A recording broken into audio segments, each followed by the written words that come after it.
Have you been on the stock market roller coaster? We're getting some insight on the big moves from a financial expert and also how to keep more of your hard earned money. Then stick around for an update on Dr. Neil Anand, the targeted pain management doctor, how AI was used to destroy his life and what it means for chronic pain patients. The news you need to know, but with solutions and hope. This is Get Free with Christy Lee.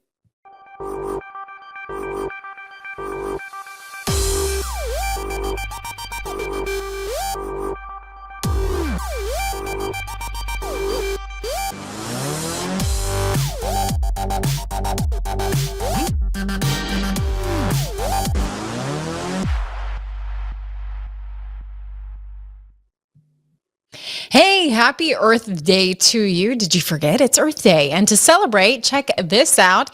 You have AOC and Bernie Sanders who push green energy all the time on the peasants, us the peasants. Well, they just exited a private jet there. Just a reminder that most Earth Day enthusiasts don't actually believe the propaganda they push. It's all about those slush funds. Well, speaking of funds, the stock market did some recovering today, quite a bit of recovering today, after a sell off that many feel was related to President Trump's continued animosity toward Fed Chairman Jerome Powell. But expect a continued wild ride as the tariff sheriff continues to implement his agenda. The market hates uncertainty, and many still don't know how all this is going to play out. Important to have diversification across all asset classes so that if the market's down, you have other investments that will potentially be up. Now, one outside the market investment, besides precious metals, is a play on an investment in oil. You can go to ChristyOilBoom.com to learn more. ChristyOilBoom.com. We have partnered with Oxford Club to bring you a passive oil and gas investment play. So learn more there, ChristyOilBoom.com. As far as the tariff agenda goes, Post Millennial reports Trump had a low-key White House meetup with the top bosses from Walmart, Target, Home Depot, talking about how his tariff plans might mess with their businesses. He paused some tariffs for 90 days, but turned up the pressure on China. Walmart's feeling good since most of their stuff, they say, is U.S. made. Target's staying tight-lipped, but say price jumps depend on the item. And Home Depot says it's not too worried because over half of their products come from North America. They all left saying the chat was productive and they're all about keeping those prices fair for shoppers. Of course, little commercial there for them. Meanwhile, the CCP is threatening countries that are working on trade deals after the Wall Street Journal dropped that the U.S. under Scott Bessent's plan is pushing to sign trade deals with over 70 countries to box out China. Beijing's firing back, warning they're going to hit hard if anyone makes moves that hurt their interests. China's Commerce Ministry says they're all for fair negotiations and upholding global trade rules, but they're ready to defend their ground. To get more insight on the economy, we're going to welcome in a financial expert and author, Mark J. Kwan. He's the author of Be Smart, Pay Zero Taxes. Use the buy, borrow, die strategy to get rich and stay rich. He also leads the Perfect Portfolio and a financial education company, which helps ordinary Americans build wealth using the buy, borrow, die strategy. So we're going to discuss that more in detail in just a moment. But Mark, what is your sentiment in regard to all of these big economy plays the Trump administration is making? I love everything about it. I grew up very blue collar. I worked in factories. I laid bricks. I've done roofing. I've done all those jobs, like blue collar jobs. So I grew up with no money. So I love to see no tax on tips, no tax on overtime, and no tax on Social Security. That would be absolutely amazing. Social Security was never supposed to be taxed in the first place. It was the government that decided to tax it. So we're just reversing things that never should have happened in the first place. So, Yeah, I mean, absolutely. And yeah. go ahead. Oh yeah, I love what he's doing. A tariff is a financial tool. It's not a political tool. It's a financial tool, right? It just if we're buying if China's shipping their cars to Mexico and then building them in Mexico and then we're buying them in the United States, there's no incentive for us to buy anything else. So the tariff is a very powerful tool. It's a negotiating tool. It's the art of the deal. It's just tariff certain things and don't tariff others. Obviously, there's no choice, but we have to bring manufacturing back to the United States. So you can't reverse 40 years of damage of sending manufacturing to China and other countries. You can't reverse that overnight. But Trump's doing an incredible job. I personally love what he's doing. I'm from Canada, and I want to see Canada put Canada first, and I want to see America put America first. It's a very powerful thing, and I think all Americans are going to benefit from it eventually. Yeah, and Trump has warned, that we may feel a bit of pain as these things are implemented because, as you say, things have been going a certain way for far too long, really. And so he's trying to fix that and change those things, so we may feel a bit of pain. Do you think that we've seen the worst with a lot of these big roller coaster moves in the market, or do you think that we do need to be prepared to see some more pain with the prices of goods as these adjustments are made? I think it depends on everything depends on your financial IQ, to be honest with you, right? So I was a financial advisor for 15 years. I used to train hundreds of financial advisors. I was the financial advisor for CPAs, and I've written 4 books. Okay. The financial system that's taught to Americans doesn't work. It's very broken. A 401ks, tax deferral, all those things we're taught to do. The rich are doing the opposite. They're doing this thing called buy, borrow, die. Um, it's the best way to build wealth. It's the fastest way to build wealth. Anybody, if any, can use it. So people should be excited about a stock market crash. It's the time to buy things cheap. You actually build more wealth after a crash if you just keep buying. Buy Borrow Die says keep buying forever, never stop buying. If you ever need cash, just press the borrow button, take a loan secured by your assets, and spend that money. I don't stock market crashes are very exciting for me. I was investing during the crash of coronavirus. I made a fortune, and I'll make a lot of money these days. And I've got hundreds of students I taught how to do this, and we showed Middle America how to do it, starting with $100 in a brokerage account. So take the system you learned about finances, scrap it all, and start new with this one. This is the one that billionaires use, and anyone can do it. Wow, that's really encouraging. But part of that is, you talk about this concept of borrowing. People are under the weight of immense credit card debt more than ever because of the last administration and the high rates of inflation. What if folks are in a lot of credit card debt? They're not necessarily sure where they can get the capital to start making plays in the stock market and elsewhere. You just have to prioritize investing first. I mean, depends on everyone's got an individual debt situation. If there was massive credit card debt, you can get that negotiated. You're going to hurt your credit score, but you got to get into the habit of investing and then borrowing secured by your investments, because technically that's new money that you didn't have to work or pay taxes on. So yeah, it depends on the situation. I tend to work with people that are at least they're doing okay financially. But again, when I've got people out of credit card debt. They've had a big brokerage account they've been saving at. It's at Fidelity or something like that. We just transfer it tax free. We press the borrow button and we borrow and we help pay off their credit card debt. We can use a loan from your 401k to get credit card debt. We don't like debt that's credit card debts. We want to get rid of that stuff immediately, reset the system. But then a 401k and retirement accounts are actually setting you up to fail. A retirement account such as 401k, IRA, SEP IRA, 457 plan, whatever you want to call it, you can't borrow from it. You're actually penalized. The more you grow it, the bigger the government takes on the back end. It can trigger taxes on your Social Security. Just that the whole system people are using, which I was a part of for 20 years, it doesn't work. You're actually setting up to fail because you can't borrow from retirement accounts. When they crash, if you liquidate, there's penalties plus taxes. Buy, borrow, die is an way of exiting the tax system. If we paid less in taxes, we'd have more money to build our own financial future and actually retire early. People don't need to work until they're 65 or 70. It's actually, I know that sounds too good to be true, but I've been teaching this for 4 years. I've taught 500 people. My company will have taught 10,000 by the end of the year. Within a couple of years, we'll teach a few 100,000 ordinary Americans, and people can actually not only get financially independent, they can pay zero taxes. It's not a tagline in the book. It's 49 chapters long. It's simple. It's easy to understand. All my books are, and anyone can use it. If you just read the book and learn the strategies, you can literally retire early and never pay taxes again, income taxes anyways. And you can live in any state too. They're all federal tax codes.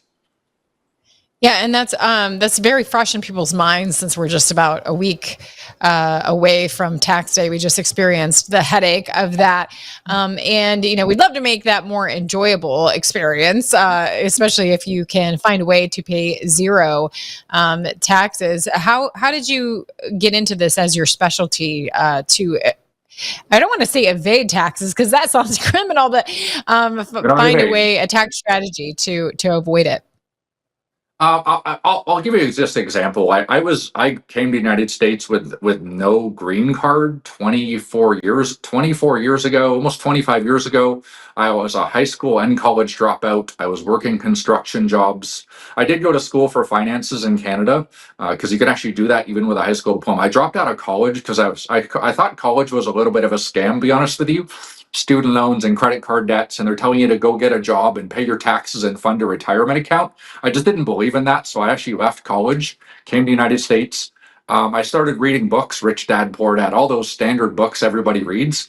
And then I got recruited into the financial industry. 15 years later, I woke up and realized the entire industry was rigged. It was actually rigged. The financial industry is built to benefit big government and Wall Street. It's not set up to help you. The strategy that anyone should use is just buy, borrow, die. It's a tax strategy. It's been used for decades by all the billionaires. And then we just proved over the past 4 years that anyone can do it. I invest in 5 different assets: stocks and ETFs, life insurance, real estate, cryptocurrency, and gold and precious metals. But I never invest in an asset unless I can take a loan secured by this asset to fund the other asset. If I'm just funding assets and borrowing from those assets to fund another asset, I'm completely circumventing the US tax system. If I don't sell, I don't pay the taxes. The loans are tax free. That's a weird thing on the phone, I guess. But yeah, the loans are tax free. Now I'm funding assets with money that's never been taxed, that never will be taxed because I'm never going to sell it.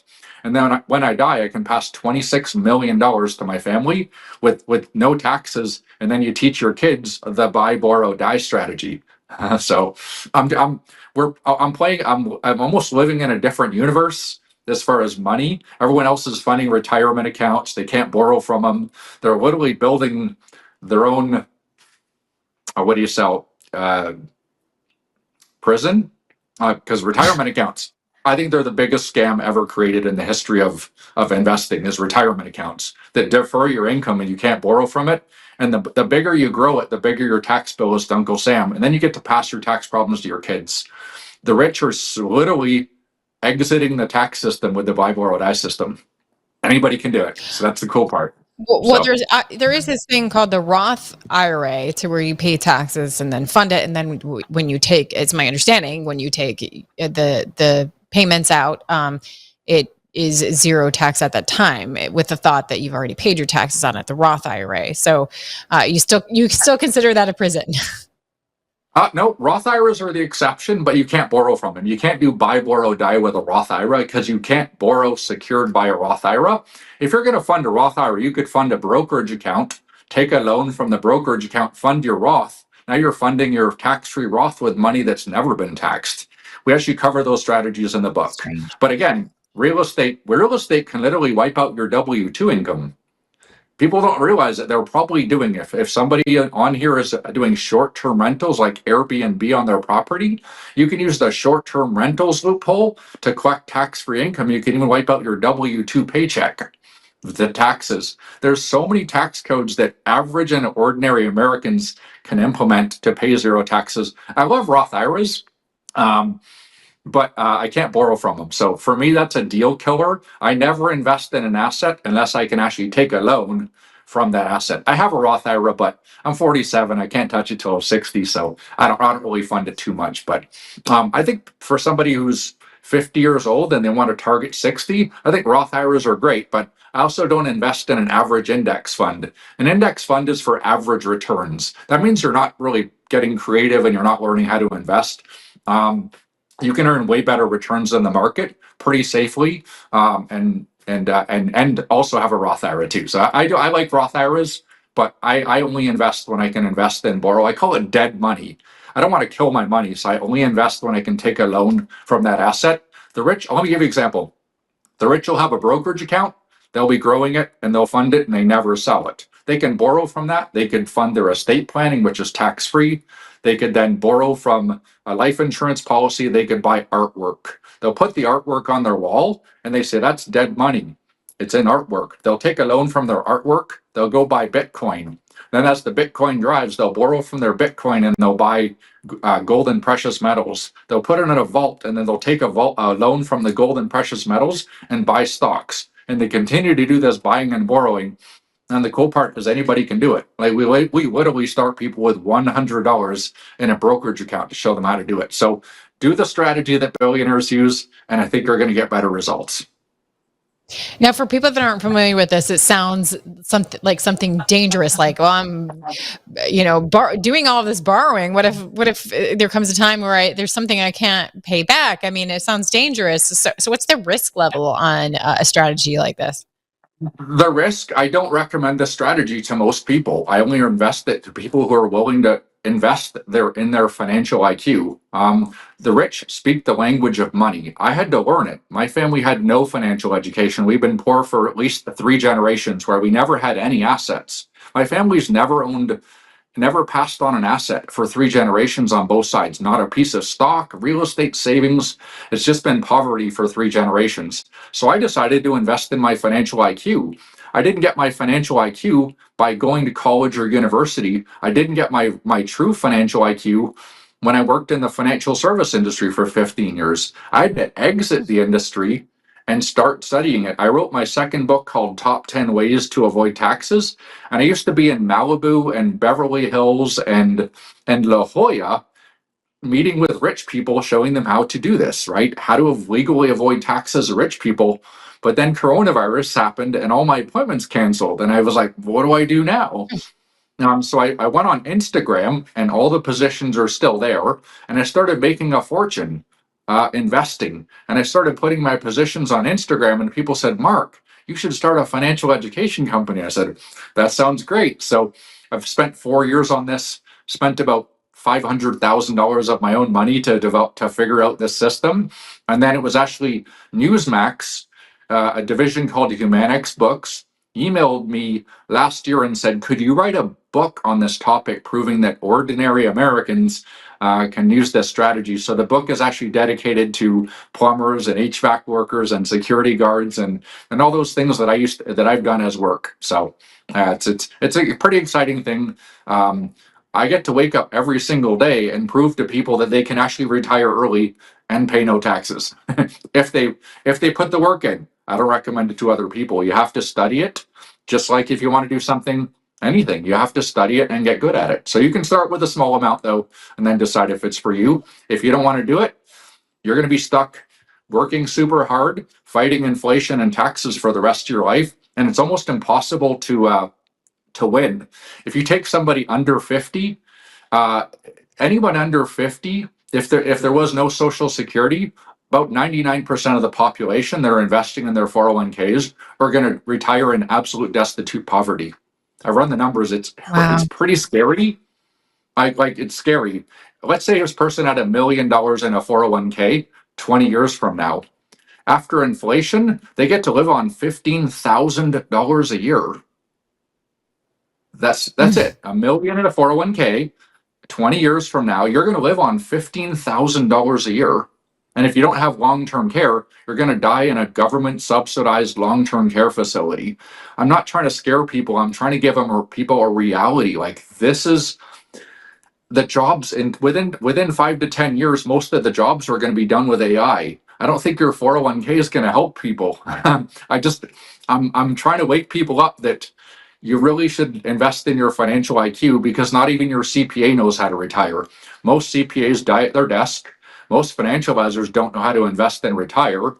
I know, because I was the financial advisor for CPA. So the CPA doesn't know how to retire. The CPA doesn't know how to legally pay no taxes. The financial advisor doesn't know how to retire. That's why they're getting all your money. They're charging you the fees on it because they don't know how to do it. So it's essentially the blind leading the blind. So people just got to go, hey, I'm willing to take baby steps and learn this stuff, take control of my finances.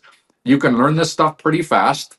I've taught it to people who know nothing, and I've taught it to rich people, and they all anyone can do it. It's really that simple. I know it sounds too good to be true, but it is that simple. I can give you samples or examples or how to do it. So So what would you say is the first step? Read all four of your books, sign up somewhere on your website. How does this work? I built the company. So we started. This was actually a class I started with friends and some past clients. I'm like, hey, I'm going to start a financial education company.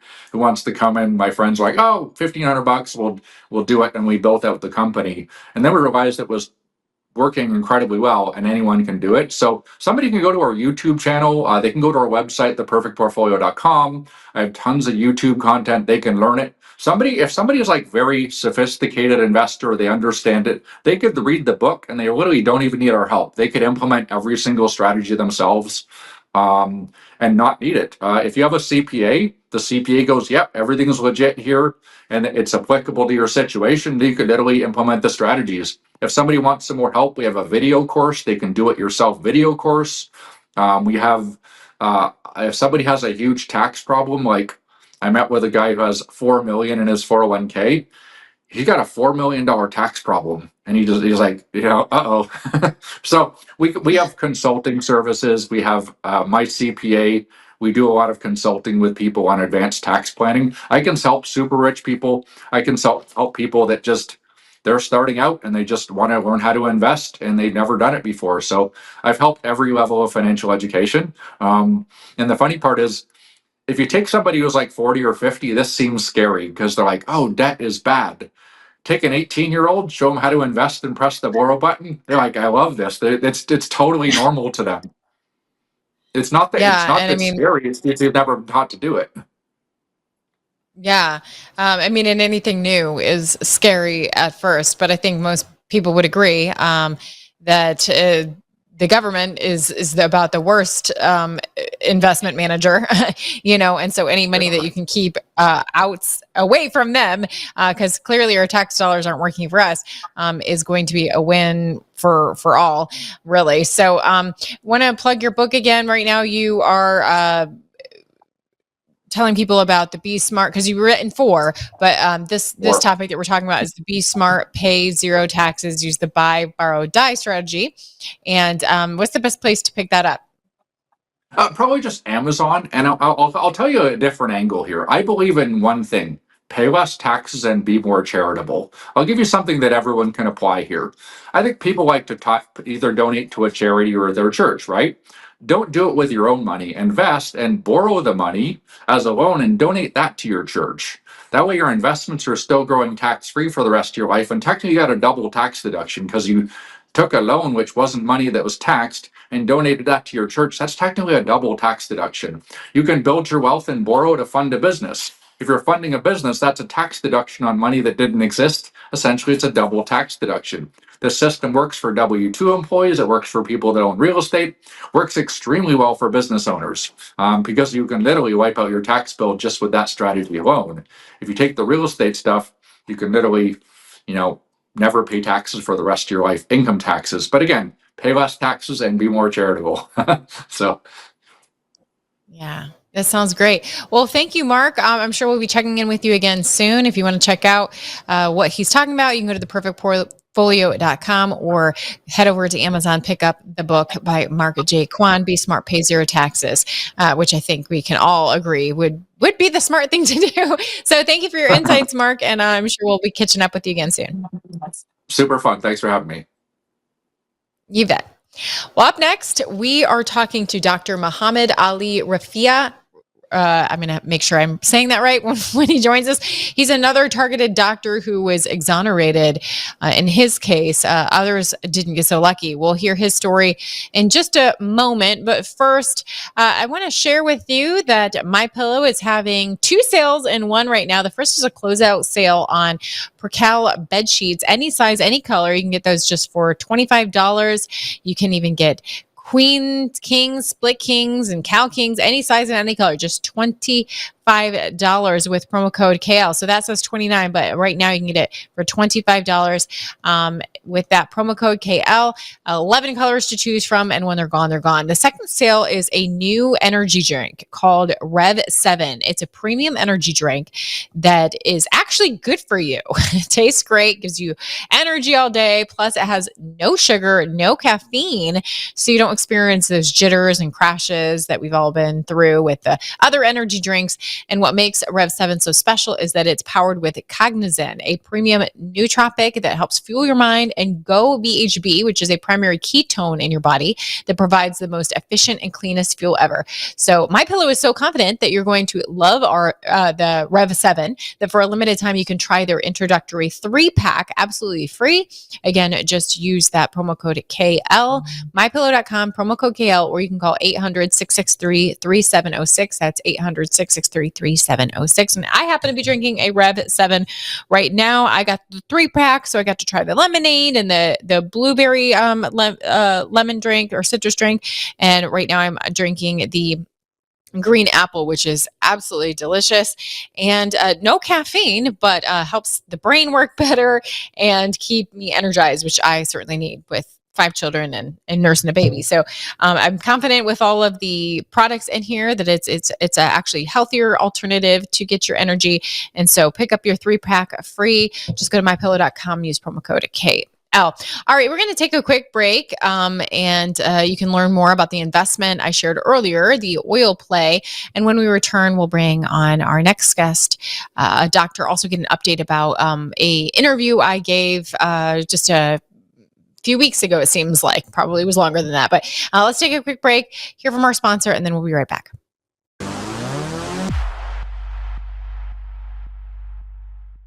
The world's smartest investors aren't buying oil stocks. They're collecting mailbox money from oil royalties instead. I'm talking about passive income that shows up month after month, starting with as little as $25. Visit ChristieOilBoom.com to discover how to tap into monthly royalty checks from America's most productive oil basin.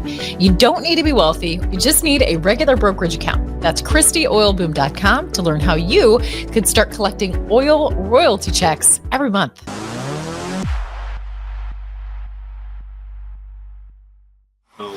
They said that the doctors were basically causing the crisis. So the government started basically persecuting us and throwing us in prison to get us to stop prescribing.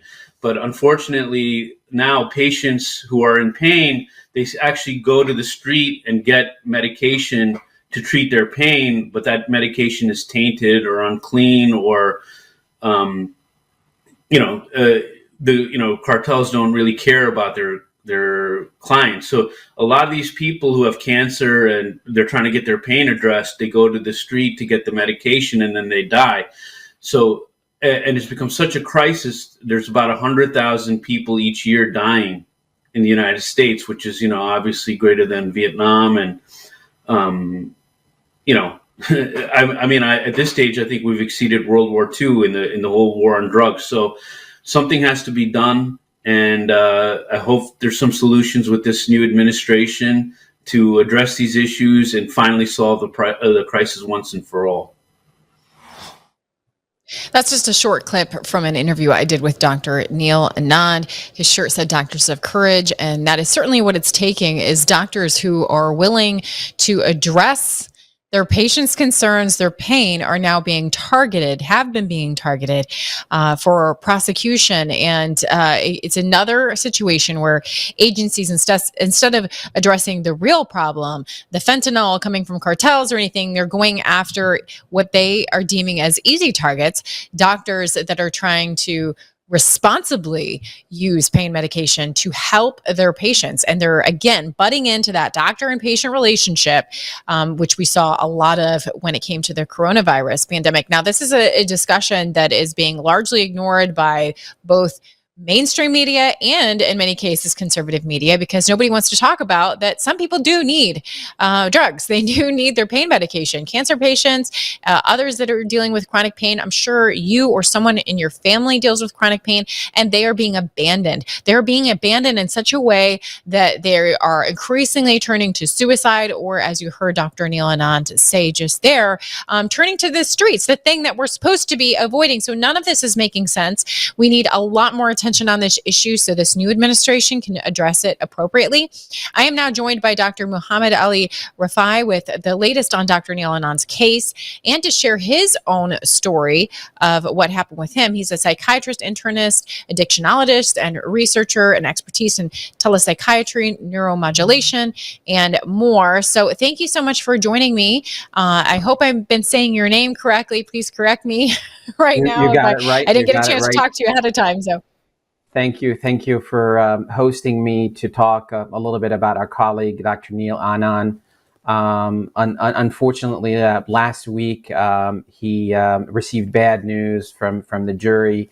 They convicted him on all charges, quite unfortunately. So we're working through the appeals now to the appeals court, to the Third Circuit Court of Appeals, to appeal his case, because a lot of illegal things and invalid things that were done in his prosecution that took 6 years. He's been waiting for 6 years to get the jury, and then the government just makes up all the rules and makes up all things, and unfortunately they were able to deceive the jury into giving him a guilty verdict, while his 3 other co-defendants were found not guilty. So it's quite unfortunate at this time, and that's the I faced the same battle last year. I went to trial. I said no, I will not plead, and I was lucky. My lawyer was able to convince the jury that I was not guilty, and I was completely exonerated. And I'm now back in practice in my office, but it's unfortunate. It's just the government is just targeting physicians who care for their patients, physicians who care for individuals who are the underserved, the individuals who are dispensable for the government. Doesn't matter if you're not able to provide services to your community and you're gone, the government takes you out, and these people are left with no doctor to help them. They can turn to the street for drugs. They could have no services. It doesn't matter for the government, and it's quite unfortunate what's been going on. But we continue to support our colleague, Dr. Neil Anand, and we're going to continue to support him in his struggle with the government for appeal. Yeah, I mean, the ramifications of this, the ripple effect on so many levels is profound, and it's unfortunate that people are so ill-informed. We've dealt with propaganda campaigns for many years, but it's really letting the criminals get off the hook, and then it's allowing doctors to become easy targets, and no one wins from this situation. I really encourage people to watch that entire interview with Dr. Neil Anand. It doesn't take a rocket scientist to hear from him, hear his story, and feel compassion for him, that he's certainly not a drug dealer like the government tried to make a case against him for. He's a compassionate physician who is trying to help his patients, and he really focused in on this method, this unscientific method. Now this artificial intelligence program that is purported to identify whether certain people are receiving too high of doses or too big of mixtures, and it's allowing a machine to interject itself in between the doctor and patient relationship, and really, as you said, can be used as a tool by the government to attempt to bring more of these cases, and feel the government can say it's doing something about this actual real drug problem, when really it's just causing so much harm. Absolutely. I mean, I think in my case, I live and practice in rural Pennsylvania. Dr. Anand is in the suburbs of Philadelphia. I'm probably about an hour from where his practice is, but I'm in rural Pennsylvania. And when I was indicted, a lot of my patients lost access to my services. And within 2 years of the loss of access to my services, the rate of suicides, the CDC recorded that the rate of suicides increased measurably in my area just because people had no access to a psychiatrist, to an addiction medicine doctor who was helping them. And the government didn't care. It didn't matter with the government. And when we went to trial, it turned out that they basically they just collected evidence that was meaningless. We showed it to the jury that everything that they collected was meaningless. There was no evidence that I did anything wrong. They just wanted to scare people, and I didn't scare. I wanted to go to trial. I proved my innocence. We found out that the government, whatever they were saying, wasn't correct. They just collected information and targeted individuals who are minorities. They're targeting minority physicians, African Americans, Hispanic, Indians. I'm of Middle Eastern ancestry, but I'm born and raised in this country. I served this country. I was in the public health service, like my colleague, Dr. Neil Anand. He's a 9/11 hero. He was on the 9/11 site within a day, helping patients, helping first responders. And he's a lieutenant commander in the Navy. And this is what the country repays him with: a prosecution, and they want him to go to jail for a long time. And he just serves his patients. He serves the underserved population that nobody cares about from Washington. Because these are the dispensable. These are the people in rural Pennsylvania that nobody cares about. But we are here as physicians. We are healers. Unfortunately, in my case, for example, the United States attorney who was fired by President Trump, on her way out, she called all doctors in her district. She called them dirty doctors who poisoned the community. That's how she put out a press release and said that we are dirty doctors who poisoned the community. All doctors, not just doctors that she prosecuted. She called us all dirty doctors. And thank God that President Trump fired this U.S. attorney and she's no longer there. But this is what we deal with on a daily basis from the United States Department of Justice, unfortunately. Yeah, and I mean, poor Dr. Anand. I mean, this has been like such a long road, as you said, 6 years just to be brought to the case, and in that time, because of like so many January 6th victims, he had a surprise raid on his home. He had a divorce. The strain that all of this has caused, and it all stemmed from him just trying to do his job, to be a compassionate doctor. And people are so ill-informed on this topic. I'm really passionate about trying to tell these stories. Every journalist is supposed to be a voice for the voiceless, and my heart is broken that there are so many that feel like they don't have a voice, that are suffering as you and I speak right now, suffering and afraid of like how they'll be able to function. There's such a pariah on those that need pain medication, that truly need it to function, and don't ever exceed their dosage amount or anything. That I've gotten countless emails and stories now from folks who've been like, I've been on this certain protocol after a spine surgery, never had to increase my dosage or anything like that for 15 years. And then suddenly they have to worry about what is their ability to have freedom.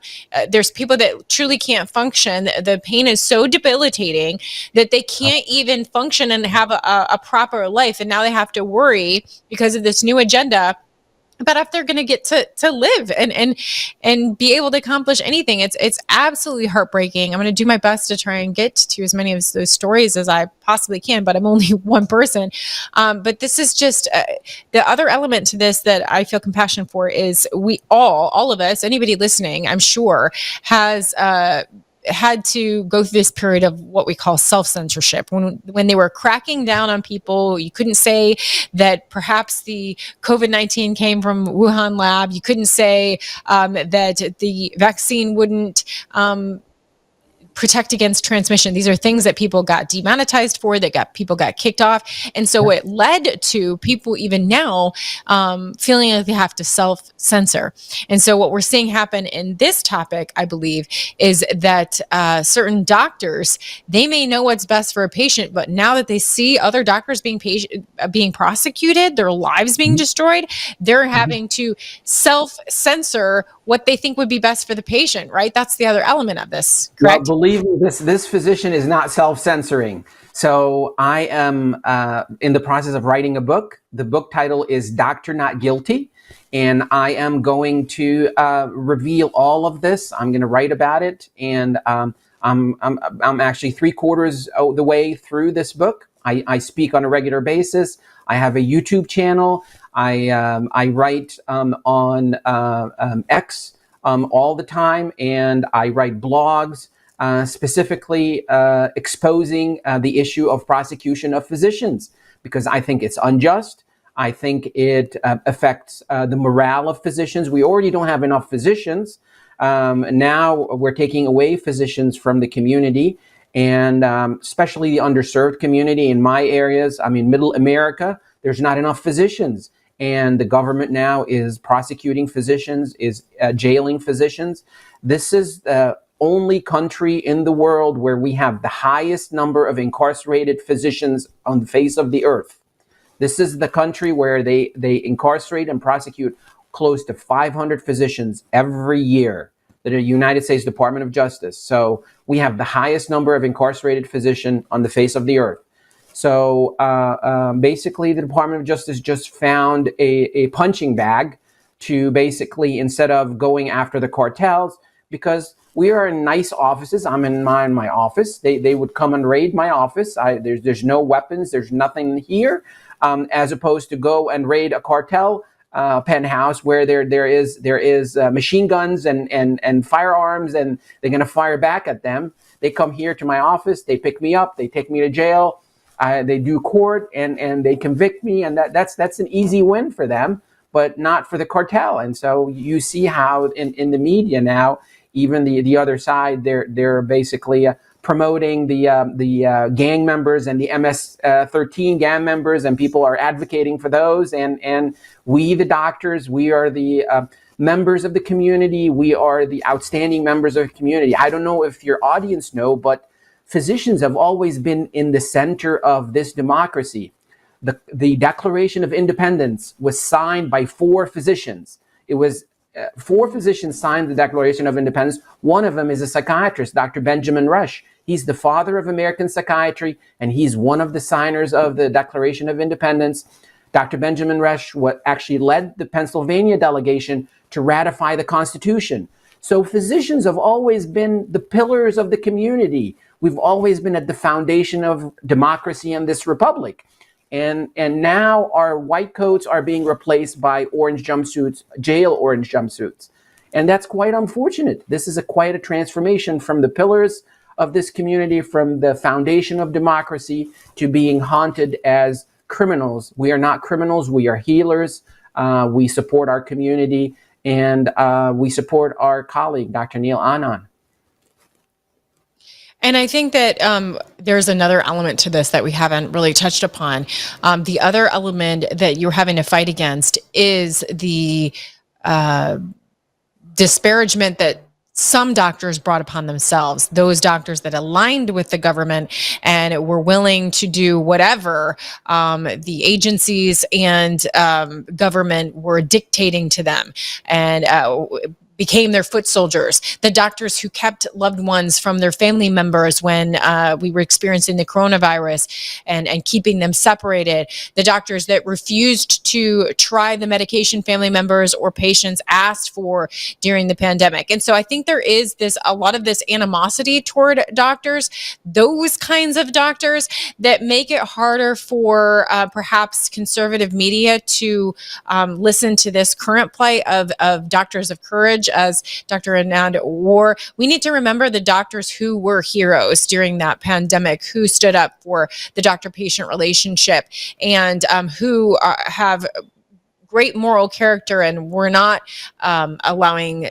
the government or the agencies to dictate how they cared for their patients. And so I think that that's another element in this that you're having to fight, is the stigmatization of certain white coat wearers, if you will.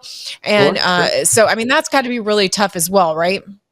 Yes, and but we're basically we stood with our community when the COVID pandemic came. We stood with our community. I was there. I was supporting my community, but the government didn't care. The government had no interest in basically supporting the community.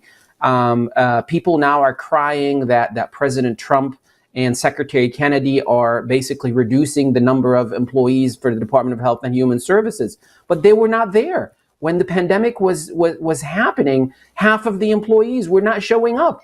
They basically were not available. They didn't even open their emails. They didn't sign into their computers. The Department of Health and Human Services employee, half of them for 1 year didn't even sign into their computers. So they were not there, and so there's no tears that are being shed on some of these employees being let go. And I'm a full supporter of Secretary Kennedy and President Trump in reducing and DOGE to reduce the number of these employees, because they're not needed. They didn't make any difference. It was additional regulation that didn't help the health providers, didn't help the community, and actually made things worse. So less regulation is very, very important. And I think that's the message that we learned from the prosecution of Dr. Neil Anand and the other physicians, is that we definitely need less regulations. The agencies that are in charge, Health and Human Services, the DEA, they need less regulations. Have them go and fight the cartels. They shouldn't be butting into the doctor-patient relationship. They shouldn't be butting into the relationship between a physician and the patient, or the treatment in the community. They should just go and fight the cartels. No, nobody's fighting the cartels. They're just roaming around in our cities. And the DEA agents, what's the best that they can do is they can come to doctors, air-conditioned offices. They're nice offices. They come.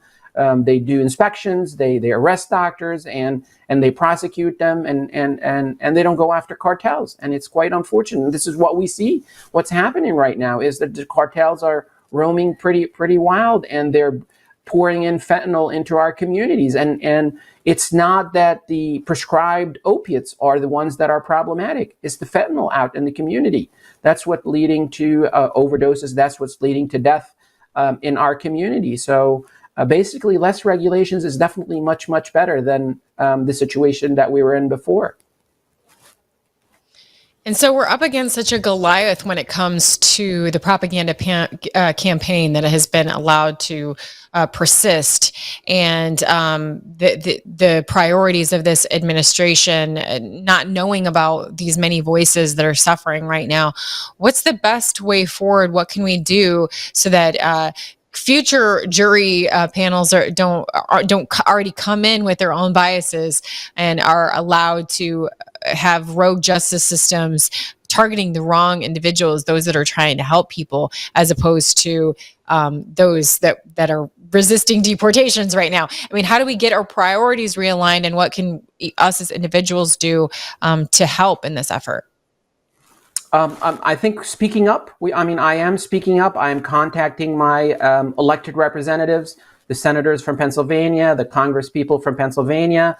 I'm contacting the new crew at the Justice Department, Attorney General Pam Bondi. I'm writing letters to her. I'm writing letters to President Trump, just to alert them about what's going on, about the campaign that the Justice Department has had on physicians unnecessarily. We're going to end up with no physicians available for the community if they continue on doing this. So a shift in priorities, I think, is coming with this new administration. President Trump is definitely doing the right thing to assist physicians. But we're speaking up, publishing articles, blogs, talking to your show, publishing a book. I have one book, which is Doctor Not Guilty. I have another book that's coming, is People v. Medicine. And I'll be happy to come and talk to you once these books are published. But they include a lot of stories a lot of calamities that happened around the country of physicians that got prosecuted by the government, that went to jail, and that experienced significant injustice with the Department of Justice kind of making up things, and just anything that a doctor does, basically they criminalize it. So we're just going to speak up. We're going to continue to talk and speak up about it, and not remain silent. I think one of our faults was that we remained silent when things happened, and not a lot of physicians spoke up because they were afraid that they're going to be targeted. And I've already been targeted. Yeah, here we are being targeted anyway. Doctors were silent to their own detriment.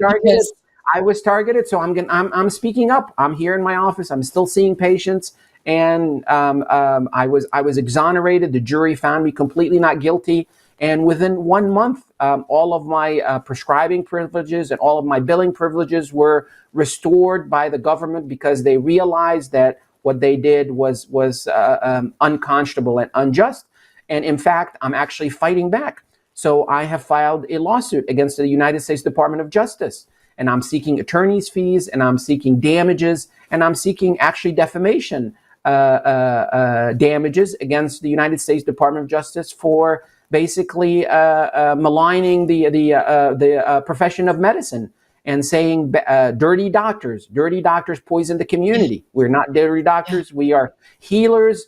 We're signers of the Declaration of Independence. We ratified the Constitution, and we're here to serve our community. And we're not here as drug dealers. We are healers, and we're here to serve the community. Yeah, and we're quickly running out of time, but what do you think was the major difference between your court day in court and being able to be exonerated, and poor Dr. Neil Anand? I think it's a different jury. I was actually in a different courthouse. I was in a different city. He was in Philadelphia. I was in Reading, Pennsylvania, which is rural Pennsylvania. I had a rural jury that realized that there's not enough doctors. His jury was in Pennsylvania, in Philadelphia, where they had plenty of doctors, and it didn't matter. There's 3 universities there. It didn't matter. I was in a rural area, and people knew the value of physicians. It was a different jury.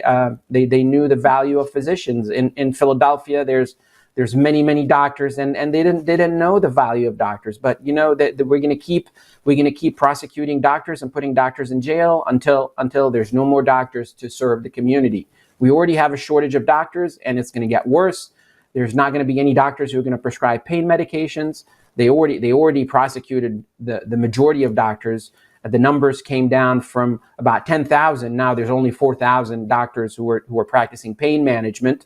And there's probably the numbers are going to go more down, and they're going to continue to target physicians. Now they're going after physicians who prescribe diet medications, they're going after physicians who prescribe medications that service the community, that prescribe medications that help ADHD, that medications that help anxiety. So they're just basically, they ran out of pain medicine doctors, and they're going under all the other controlled substances. And I don't know what's going to happen next. But basically, they do not want to go after the real targets, which are the cartels that are pouring in fentanyl for our communities. That's where the DEA needs to focus on. They need to send all of their agents to the border to protect our communities from the fentanyl that's pouring through the border. Yeah. Or that's already here, and they won't get these folks out. Well, my time is up, Doctor, but we will definitely follow up with you. Keep us updated on your progress with your book, and let me know if there's anything else I can do other than trying to amplify these voices of those suffering. So thank you so much. My pleasure. We appreciate you amplifying our voice and getting our voice to your audience. You bet. Absolutely. I'm going to do it as long as I can. All right. Need to take a quick break here from a way to have a control over your own preparedness. And then I'll be back with the verse of the day. Let them eat bugs, they say, or lab grown meat, or worse. No, we want our real beef.